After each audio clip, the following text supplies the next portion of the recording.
Antibiotics का एक अलग रोल है जिस्म के हर हिस्से में। अगर आपको स्किन का इन्फेक्शन है, स्किन पे अगर ज़ख़म इन्फेक्शन बैक्टीरिया की सूरत में, वायरस की सूरत में, या पैरासाइट की सूरत में, या मलेरिया, आखिरी दर्जे एंटीबायोटिक पे चले जाएंगे तो लो दर्जे का जितने भी एंटीबायोटिक्स हैं वो हम पर काम नहीं करेंगे। तो मजबूरन हमें बहुत कॉस्टली, बहुत महंगे एंटीबायोटिक्स। पूरी दुनिया में ये रूल्स है कि एंटीबायोटिक्स के इस्तेमाल से पहले अगर किसी को बुखार है तो बुखार का दौरानिए के अलामात को देखकर उसको लैब टेस्ट कराते हैं। बिस्मिल्लाहिर्रहमानिर्रहीम, अस्सलाम वालेकुम वरहमतुल्लाह। मैं वकास मजीदी, आप देख रहे हैं मेरे यूट्यूब और फेसबुक चैनल।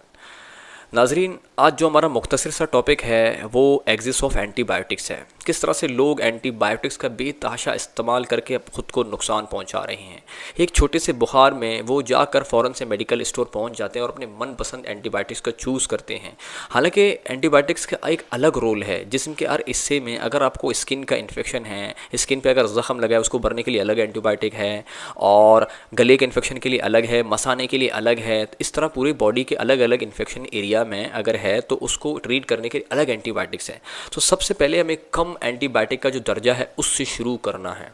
अब बुखार, सबसे पहले हमें ये जानना ज़रूरी है कि बुखार क्या है। बुखार एक ऐसा रिस्पॉन्स है कि हमारी बॉडी में जब भी कोई इन्फेक्शन होता है, वो इन्फेक्शन बैक्टीरिया की सूरत में, वायरस की सूरत में, या पैरासाइट की सूरत में, या मलेरिया, इस तरह की कोई भी ऐसा जो है इन्फेक्शन जो हमारी बॉडी के अंदर कहीं भी हो, उसकी सूरत में हमें बुखार होता है। और बुखार एक इम्यून सिस्टम का, सेकेंड इम्यून सिस्टम का रिस्पॉन्स है कि आपकी बॉडी के अंदर आपका बॉडी फाइट कर रहा है, जिसके अंदर आपका बॉडी हाइपरथर्मिया के अंदर कन्वर्ट हो रहा है। मतलब बुखार हो रहा है, आपका बॉडी का जो टेम्परेचर है वो बढ़ जाता है क्योंकि आपका बॉडी जो है उस वक्त फाइट कर रहा होता है। और ये बहुत ज़रूरी बात है, इसका जानना में ज़रूरी है कि बुखार के अंदर अगर आप सबसे पहले वो अलामात को जानें कि बुखार क्या है और किस दौरानिए में हो रहा है, और बुखार के साथ आपको कपकपी हो रहा है कि नहीं हो रहा, और बुखार के साथ आपको वॉमिट हो रहा है नहीं हो रहा, उल्टियाँ हो रही हैं नहीं हो रहा, मोशन हो रहा है नहीं हो रहा। मतलब ये वो अलामात हैं, आपको जानना ज़रूरी है कि कौन से बुखार के अंदर किस हिसाब से आपको चलना है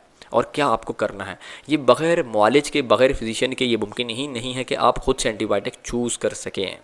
तो हमारे लोग आजकल जो है फ़ौरन से जाकर एंटीबायोटिक्स का ख़ुद मनपसंद एंटीबायोटिक चूज़ करके वो इस्तेमाल करते हैं, अपने बच्चों को देते हैं, बुज़ुर्गों को देते हैं। अब एंटीबायोटिक का एक अलग रोल है।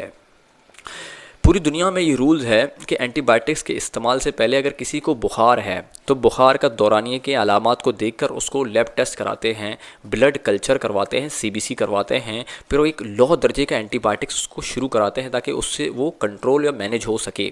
अगर फिर भी मैनेज नहीं होगा तो 3 से 5 दिनों के अंदर जो ब्लड कल्चर की रिपोर्ट्स है वो आ जाते हैं, और हमारे पास काफ़ी ऑप्शंस होते हैं कि कम से कम दर्जे का जो एंटीबायोटिक है उस बॉडी के इन्फेक्शन के लिहाज से उसको हम दे सकें, ट्रीट कर सकें।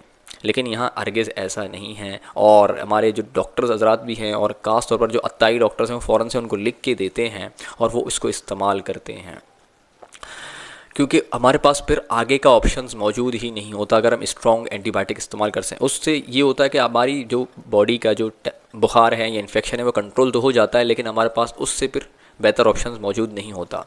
मिसाल के तौर पर अगर किसी को बुखार है तो उसको ये चाहिए कि सिर्फ वो पैनाडोल इस्तेमाल करें, और 24 आवर्स मतलब 24 घंटे के अंदर आप 8 पैनाडोल टैबलेट इस्तेमाल कर सकते हैं। और 6 घंटे के दौरान में अगर आपको बुखार हो रहा है, साथ ही आपको स्पंज भी करना होता है, पट्टियाँ भी करनी होती हैं और शावर भी लेना होता है। तो ये वो मैनेजमेंट है। और साथ ही एंटी एलर्जिक भी आप साथ में कोई भी इस्तेमाल कर सकते हैं। अब सीजनल फ्लू चल रहा है या कोई वायरल इन्फेक्शन भी हो चुका है तो फ़ौरन से लोग एंटीबायोटिक्स का इस्तेमाल करते हैं, हालांकि इनका दोनों का रोल बिल्कुल अपोजिट है। तो लोग इस चीज़ को समझते ही नहीं। अब एंटीबायोटिक्स क्यों हमारे पास सबसे छोटे, उसकी वजूहत हैं कि अगर हम छोटे से छोटे दर्जे, निचले दर्जे पे एंटीबायोटिक इस्तेमाल कर सकते तो आगे जाकर अगर कोई इन्फेक्शन हमें होता है तो हम उस स्ट्रॉन्ग दर्जे से भी ट्रीट कर सकते हैं, उससे निचले दर्जे भी ट्रीट कर सकते हैं।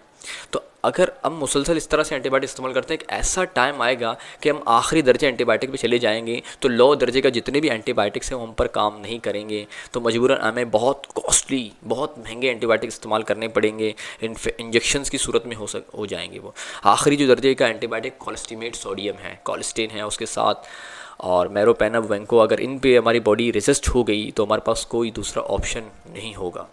तो ये वो चीज़ें हैं, हमें उनका जानना बहुत ज़रूरी है और आगे भी उनको पहुंचाना बहुत ज़रूरी है। लेकिन लोग इस चीज़ पर कायल ही नहीं, वो अपने मनपसंद एंटीबायोटिक का इस्तेमाल करके ख़ुद को नुकसान पहुंचाते हैं। आज के लिए इतना ही। अल्लाह हम सबका हामी और नासिर हो। जज़ाकल्लाहु खैर।